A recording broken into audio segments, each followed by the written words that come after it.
念必生。所以下面說，故使如來選要法，教念彌陀尊復尊。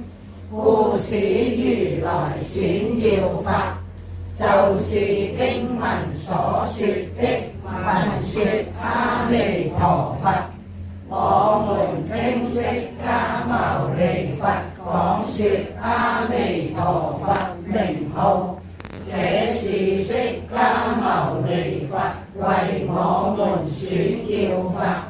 既然隨緣擇善不能往生，前面釋迦佛又叫我們去往生，我們頂多只能修點隨緣擇善，又不能往生，那怎麼辦？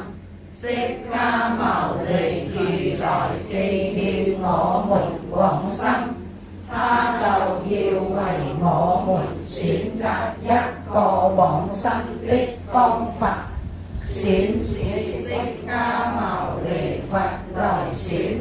所以我們淨土法門老師很高明，是釋迦佛，他親自為我們選得很準，選得很穩，選得不複雜，選得很安樂。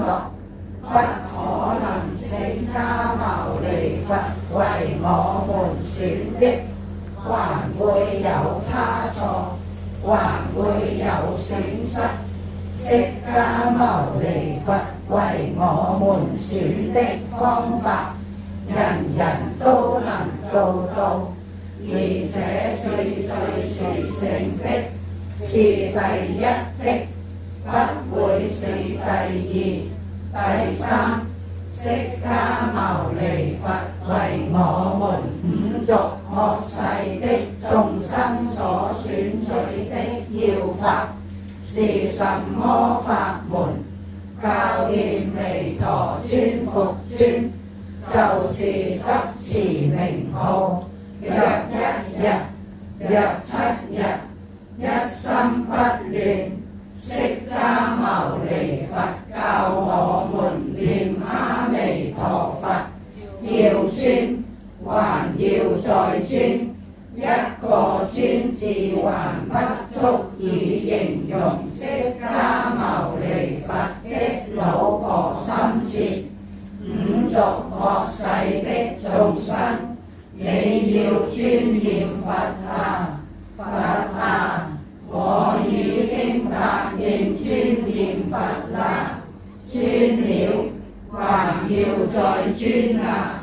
一路尊到底，心也尊，行也尊，今天尊，明天也尊，在佛堂裏尊，離開佛堂還尊，叫尊復尊。總之，這段暫解說明兩件事：隨緣擇善是小善根福德因緣，不能往生。稱念彌陀名號尊復尊，決定能往生。這是釋迦牟尼佛為我們選定的。這個就是多善根福德。南無阿彌陀佛，南無阿彌陀佛，南無阿彌陀佛。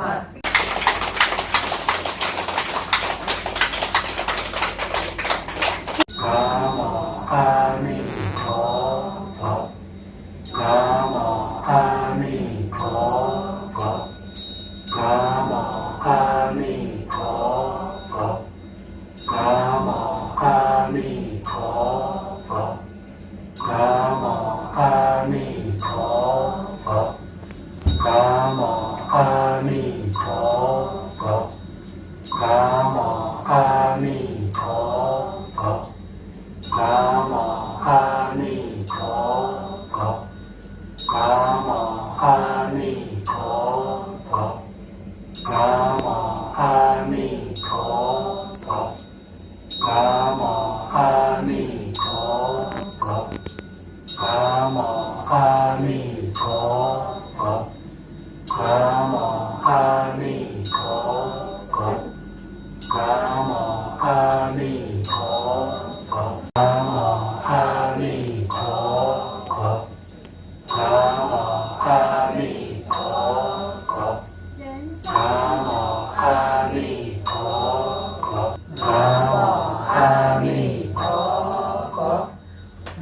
โมอามิโทโฟนะโมอามิโทโฟ